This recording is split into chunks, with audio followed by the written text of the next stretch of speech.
That could be. We have about just under 700 students at the school.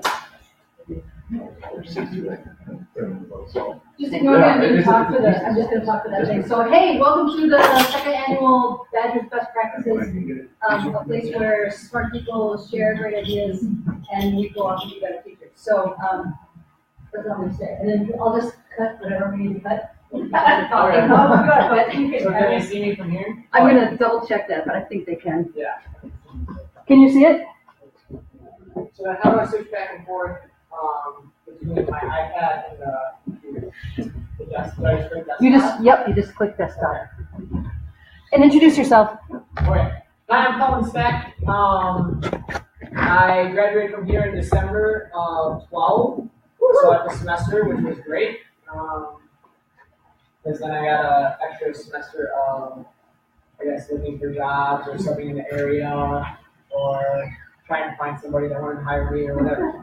So, which was awesome because in the following spring I got a job right away. I took half time to start. You don't always I don't know what the job situation is now, but I had to take half time. I took half time kindergarten only, just to get my foot in the door. So I think if there's anybody that saw me last year, I called Cindy up. I had 2 job offers from 2 different districts, and I was trying to decide between the 2. So we kind of talked it out, and when we were done, she kind of was like, well, it sounds like you kind of already had made up your mind. And I was like, yeah, I guess I kind of have. So I took a halftime kindergarten only, which was super scary because it's kindergarten only, and it's halftime. But the district was really good, helping. I got a sub job almost every day. And a lot of districts now, the subbing situation is they can't have full-time subs because then they have to offer benefits to those subs. And so that worked out great in my favor because they didn't apply to me since I was a contract district employee. So since I was already offered health insurance and benefits, I could take as many sub jobs as I wanted. To essentially get full time, which was awesome. Since then, we had some growing in the district, and because of that, I was able to move up to the 1st and 2nd grade building. Moving up is nice, but then had to keep a kindergarten only position for 1 day, for 1 class per day, 3 days per week, for 25 minutes.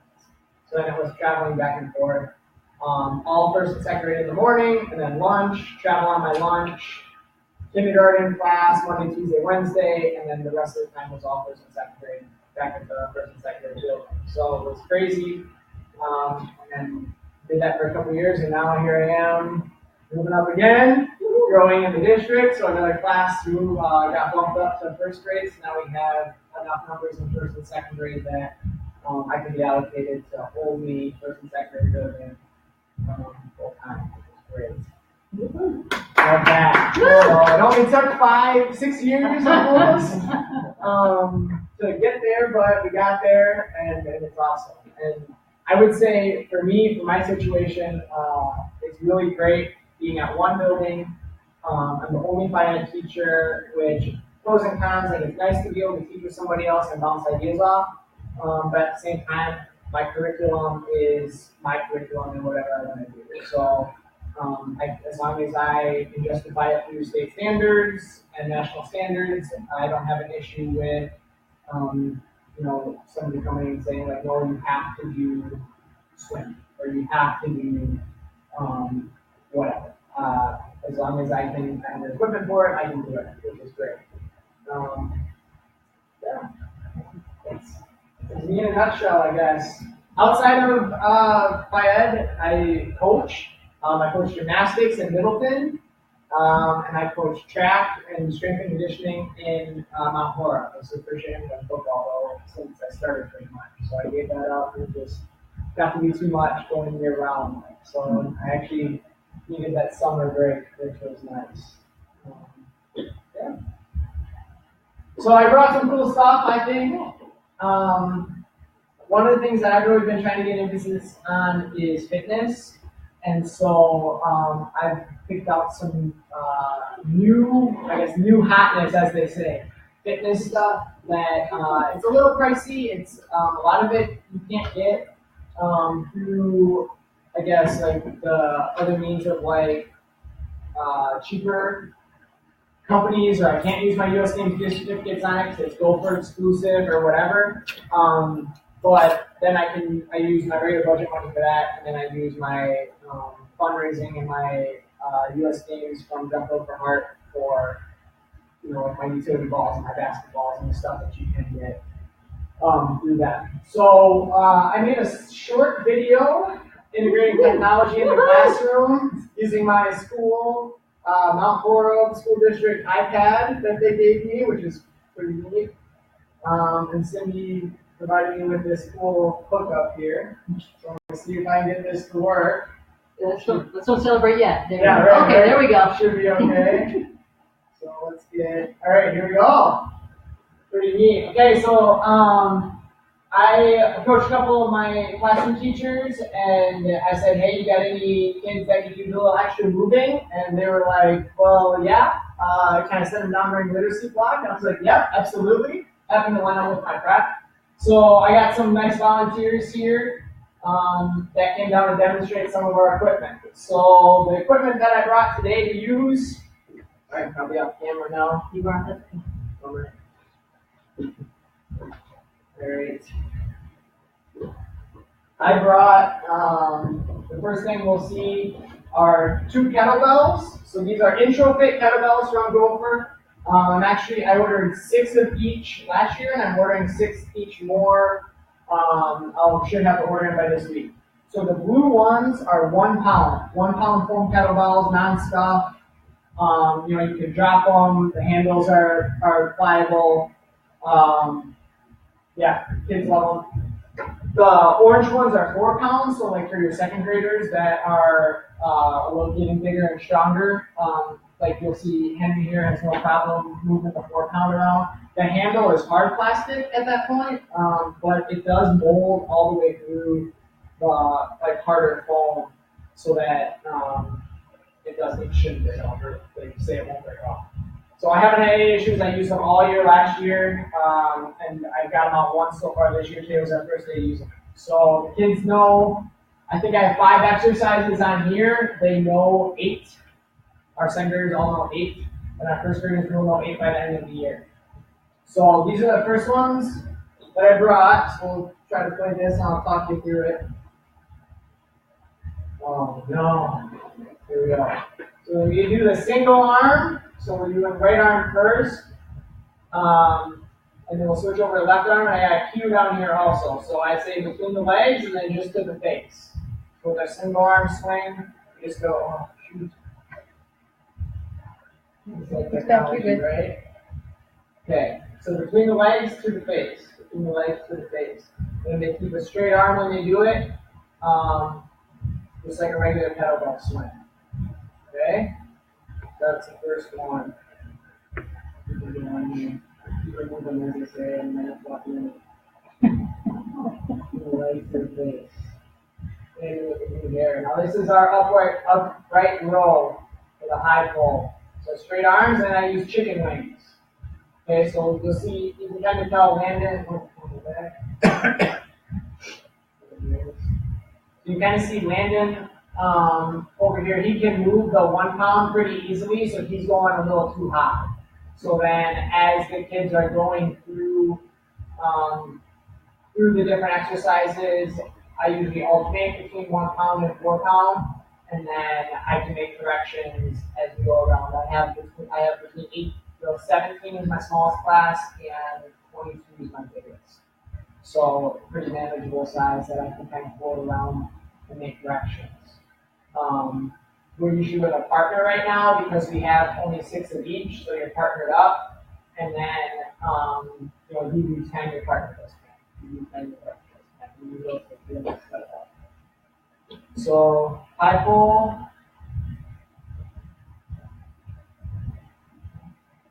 Here's our squats. So Finn over here, this guy, Finn's struggling a little bit. He's looking over, you can see over at Landon, to see what he's supposed to do. So my cue is all the way down and all the way up.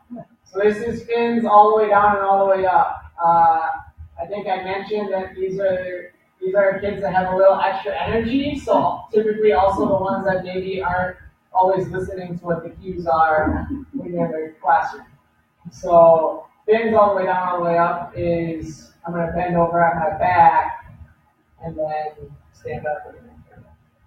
Versus Landon's got the good, keeping the arms nice and high, bending your legs to get lower. Okay, next we have the two-hand swing. Again, I have my cue. So as we're going, you'll see between the legs and then up over the head and the head gets all the way through the arms. So our all-star Henry over there with the 4-pound, his legs are nice and wide, he's got plenty of space.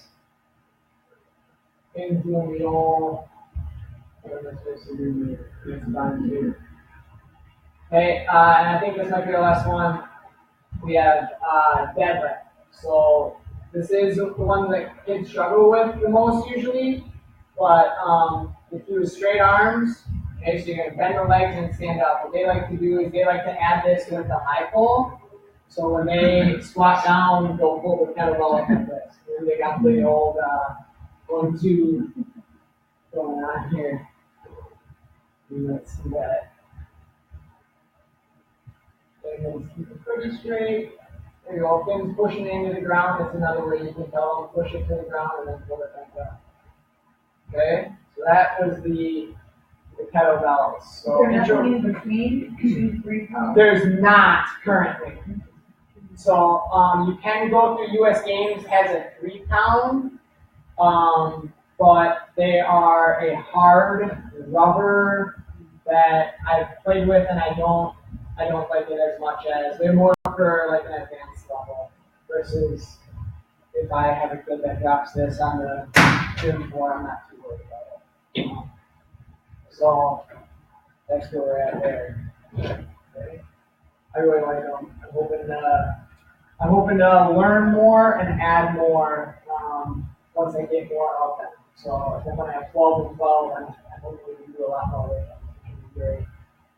Fitness testing maybe or something. I haven't decided on that. Questions on the kettlebell? Anybody at home? Questions on the kettlebell? Yeah, I'm just watching to see who's watching. We got some watchers on our live video here. You got a live tweet? Can you live tweet the show? We're Facebook Live right now, so we got people on here watching. All right. So careful what you say. All right. No, if there's questions at home, I can definitely answer. All right. Next we have Sandbells, and a lot of different companies carry these, so you can shop around and you can get these at different prices, a lot cheaper. So it's a neoprene outer shell, and then on the inside, it comes with, it's like a canvas material. And then you have to fill them yourself, which helps with shipping because they ship really light. But then it hurts with having to sit there with the funnel and fill all that kind of stuff. So I have, between my building and the kindergarten building, we have, I think, 30 of these. We have 2-pound, we have 4-pound and 6-pound. So the neoprene is great because they say it's not going to split. I haven't had any break. I haven't had no sand on my gym before, which is awesome. And I mean, like,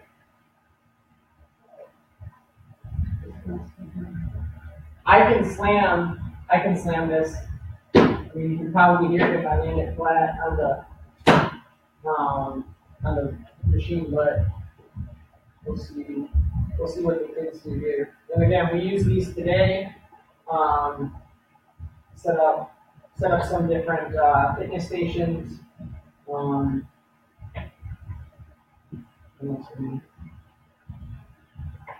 Sort of sketchy there. Yeah, use our air, baby. I love that.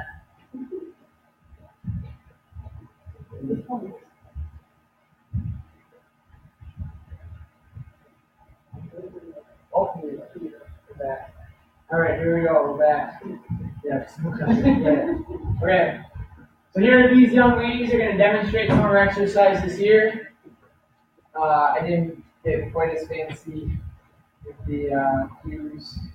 But our first one is the overhead toss. So you can do this against the wall. You can do this, to a partner for distance.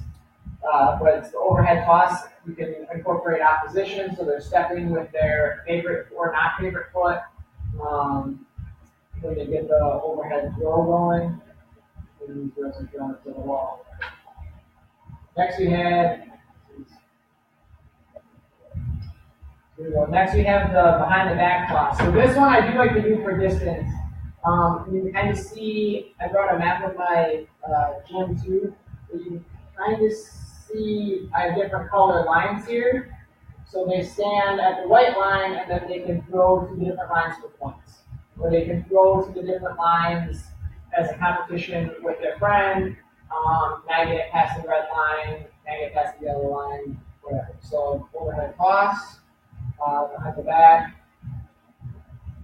go for distance. Here we're doing the twist. You get the nice one here, with the camera. And then finally we got the slam. And we really get down the slam. And last, the back-to-back twist. We're bringing some core strength with the same guy. So those are the sandbags. I've also used them for relays. So you run down, you can put them on the ground and push them. So you push down and back. You can crab walk, holding it in your stomach. Lots of different stuff you can do with the sandbags. So, yeah. Hyperwear.com sandbell. I'm not getting any royalties for that, but it's a great product also. Finally, I brought a warrior rope. And this is, again, this one's a Gopher exclusive, but only because of the size. Gopher's the only one that makes a 1-inch rope. I have one Gopher 1-inch rope because it was really expensive. And then I have 2 US Games ropes that are 2.5 inches, so much bigger. On this video, the near pair is using the 1-inch rope, and then the far pair is using the thicker rope. So we do some partner work, we can do individual work. I have 3 ropes, 3 anchors currently to my wall over here. So here's the empty anchor. But you hook the rope through the anchor, and then you can go partners, you can go on your own, and then these are some exercises that we do. So first we have the up and downs. Okay, next we have some circles, in and out, or out in, whichever direction. These are what I call the side to side, or you can use in and out also. And then we have some slams. Slams are obviously an all-time favorite. A big rope makes a lot of noise. So those are the exercises that we use with the rope. Okay. Any questions on the rope? It's pretty cool. It's like I said, I'm trying to put a emphasis on fitness right now. Kind of starting last year, it's where I spent the majority of my budget was on stuff like this. And then I guess to go along with it, just the segue, I've changed the setup of my gym. Hopefully this will work too.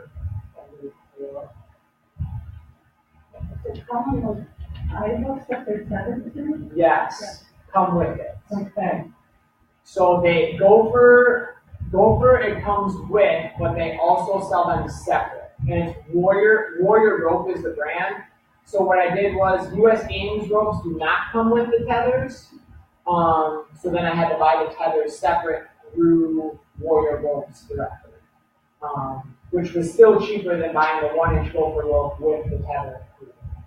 But then you get the bigger and thicker rope. But for older kids, that would be great. Did you put that down? Yeah, I was just pointing out that one. All Google Drive, of course. So,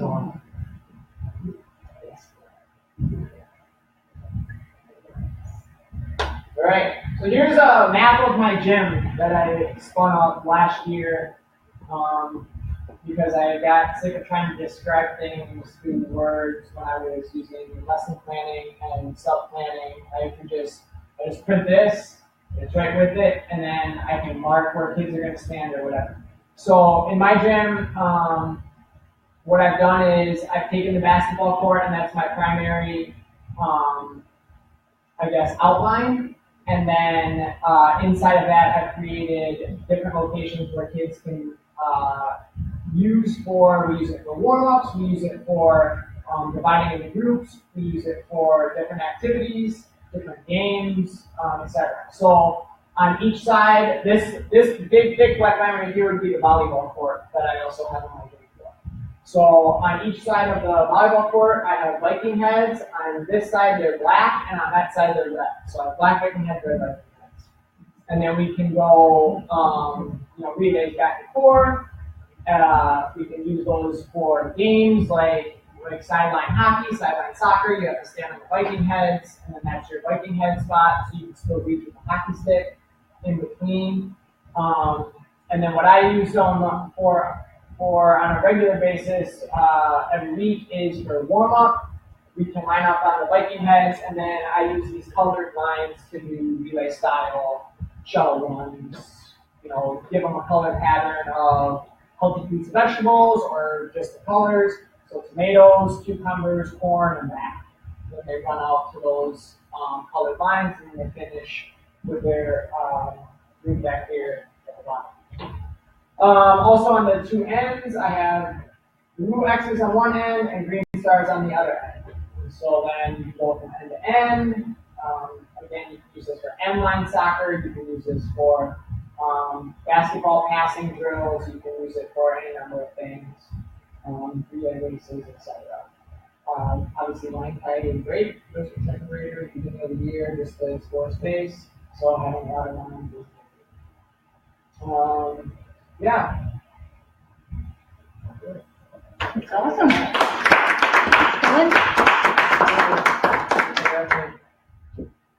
Next. Way to go with technology too. Way to go for it. Trying to fire it up, yeah.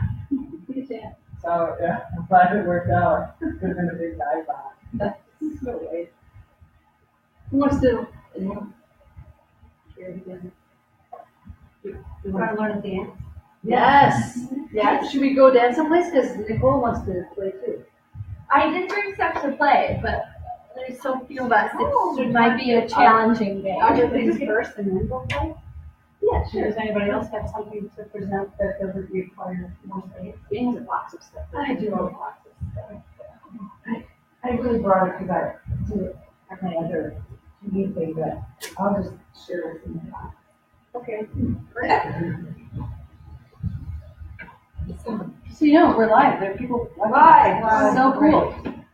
Okay, thank you. Live from the Nats, Monday night, everybody. Hey! Somebody's going to sing it.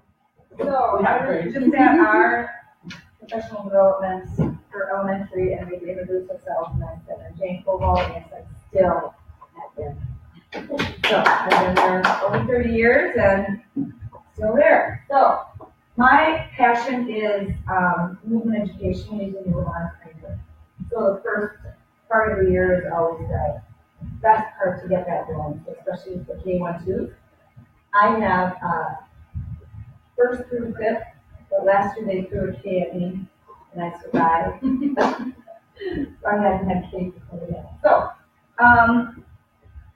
couple things that I do is I use a lot of, I really try to get the kids to cognitively also know what we're talking about. So besides just moving, I really do a lot of stuff to having them cognitively be able to write things down and do things. So one of the things we talked about today was use of space and using our shape standards. So the shape standards for kindergarten and first grade, number 1 and 2, using locomotion and shape. So I had a whole bunch of activities written out for, and I'm sure a lot of you do. A lot of these are really things like just, we talk about line tape. So, I mean, kindergarten and first grade, just coming in and following you on the line. And then I turned that around, and the next time they came in, instead of just following me around, I had them, we talked about what is being a leader means, so again, doing some affective stuff. They were really cute. A leader is in charge of stuff. So we talked about when you have a partner following you, what are you in charge of? You're in charge of knowing where you're going in space. I'm also in charge of knowing where my partner is, and then every time I stop the music, they just turn it on and it's certain things. So just using space, talking about general space and personal space. Learning names. So the kids have come in on the circle and we just did walking across the circle and not bumping into other people. So having 3 or 4 kids walking across and just saying hello to another kid. So again, affective, using kids. And I really do it because I need to learn names. So I walk across and I say, hi, Johnny, and they say, hi, Jane, and then they walk across and say hi to someone else. And I get about 4 kids going. And again, it's a lot of following directions. Okay, I walk across and then what do I do? I'm supposed to stay in that place, but then they go back to their old place. So, it sounds like a really simple game, but it's following those directions. My thing this year is blasting off into healthy spaces. So we did Orbit the Moon. So in our circle, when I called their name, they just skipped or jumped or ran or did whatever they wanted to around the circle once and back to their place. It was just me learning names and calling out names, but also then again, knowing to go around the pond and back to their space. Let's see if there's any other ones that I'm stuck with. Yes. That's everything I had to do this year. I had to put all my lesson plans into the print. Yay, you're part of the Yay. team. A lot of you, I'm sure, do the freeze, which is just music, move and music playing, freeze and music stop. And then having them do different things when they freeze, like go to a common spot and see how many different ways you can jump. Giving them, the kids created different ways to jump. So I may have names for them, but I say go to a power spot and think of 3 different ways to jump, and then they get to name it. So they might call it a star jump, other kids call it a wide jump. So I just call out when the music stops, go to a power spot, do 3 wide jumps. So again, you're jumping, you do all different ways of jumping. I do another game called Hamburger Helper. I don't know if any of you have those, the slices of noodles. So I have blue ones and yellow ones, so the blue ones are hamburgers and blue ones are cheeses. So again, it's an affective thing, but it's working on space, so they just balance it on their hand. They walk around, if it falls off, someone has to come and give it to them. And it's safe and clear. So we'll get on that. Again, just simple walking around and just safe. Then I start getting into all the different locomotor patterns. So talking about fitness, so I do 4 corners, so I put a different thing in each corner, and they just have to, so they would walk, they would skip from this corner to this corner, they would walk from this corner to this corner, and they would gallop, and then they would leap. So just, they start at a corner and they just keep going for the 3 minutes. Later you could add directions, so they would have to try to gallop sideways or skip backwards, so adding different directions. And it's just a great, quick, fast warm-up for kids to do to come in and just work on. Because one of the things we have to assess them on is sustained physical activity for a certain length of time. So it's a great way to say, okay, today we're going for 3 minutes. And we're going for 3 minutes.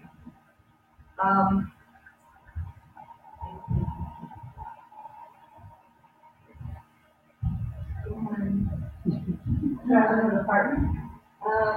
You don't do it with a partner, you do it individually. You talk about your cool key that you have for the different. Oh, that was one. That was it. Thank you. No problem. So, again, using pictures because we have kids with English as a second language issues, and then I also have them learn a shorthand so that eventually when they create their own routines, they just have to do the shorthand if they don't have to. So they are starting to learn the shorthand. Yeah, exactly right. I use chips all the time for stuff, for kids dribbling back and forth, they put a chip in.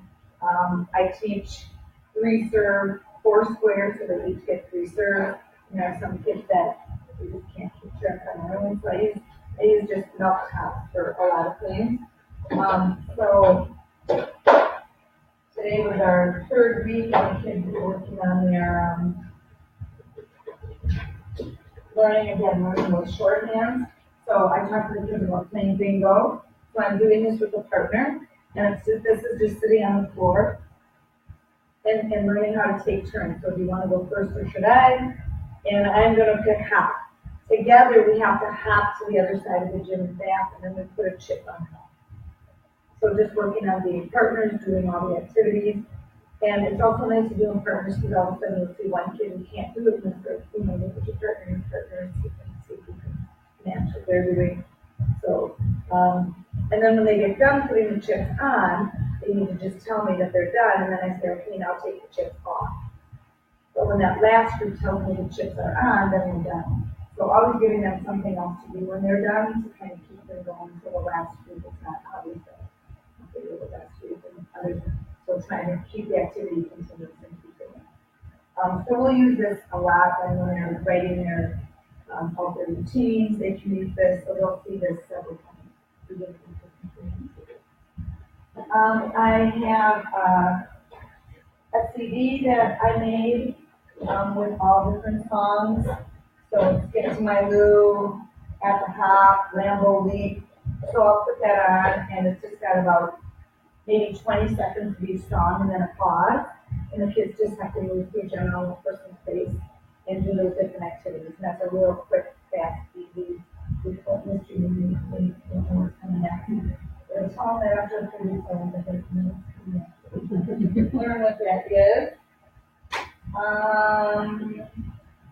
I do a lot of things with cards. So I have pathway cards, shape cards,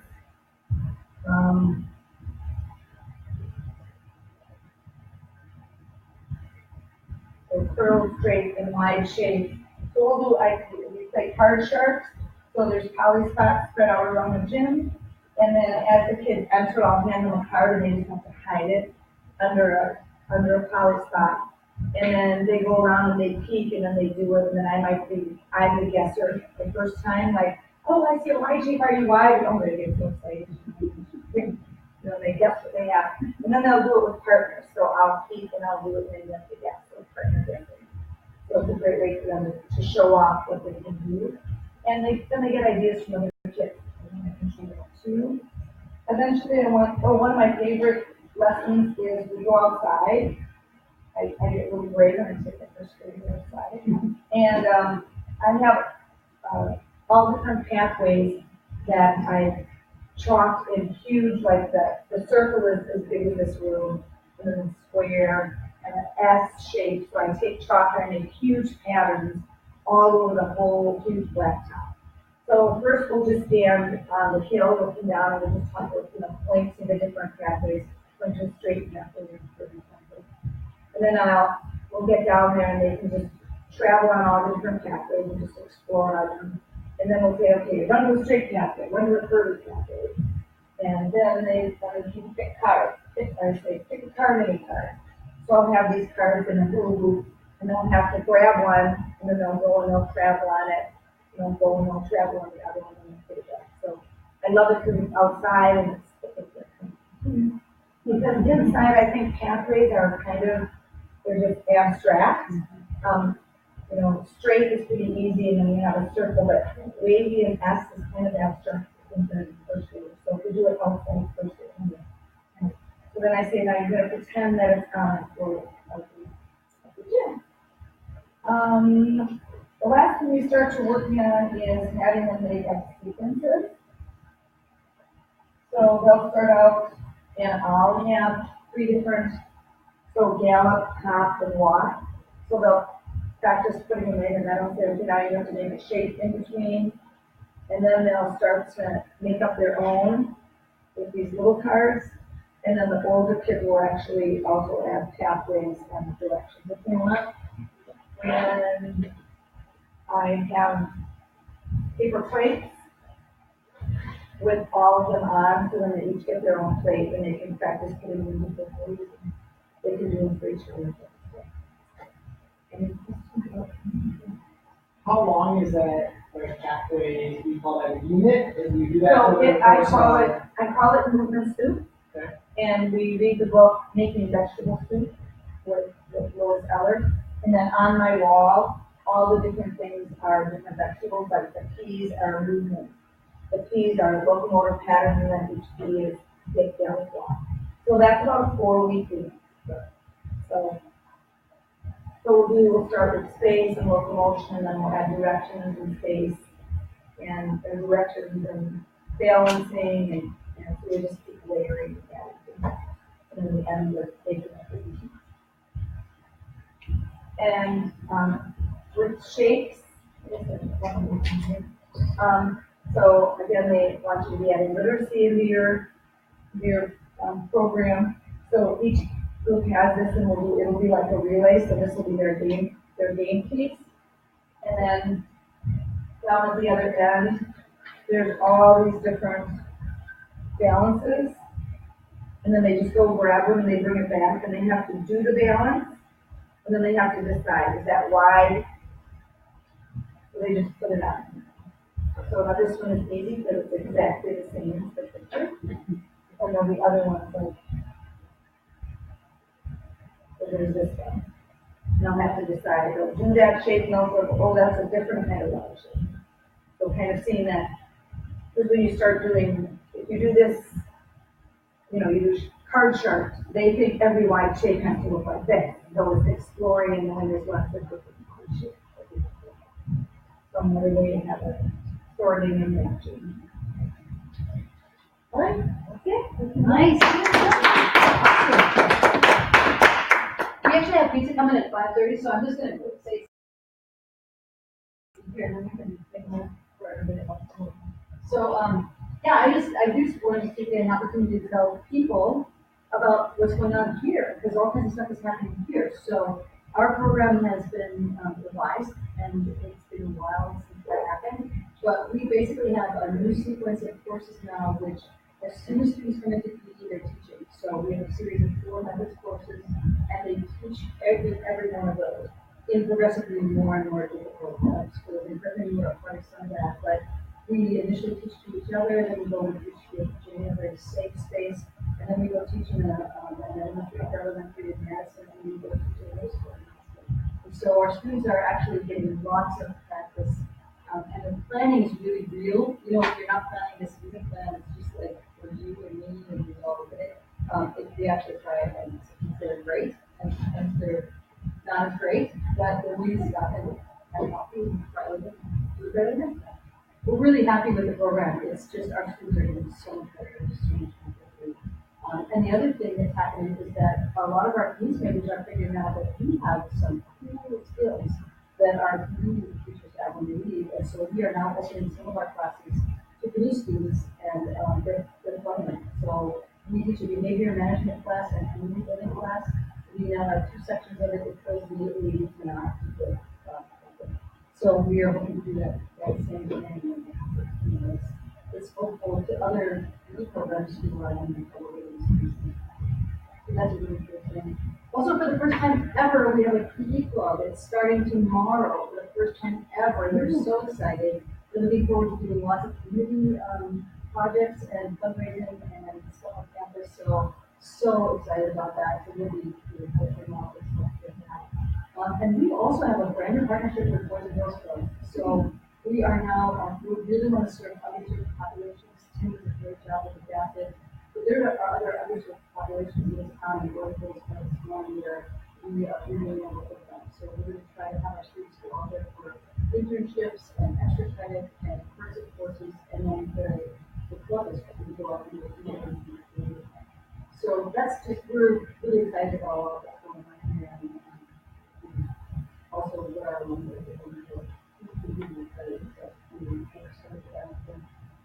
So let's take a break, and then hopefully some people will come, and we can do a dance and a game. And you all know Nicole. She came in just a second ago. And I'm Nicole. Nicole, say who you are, then maybe so. I teach at Crown Middle School.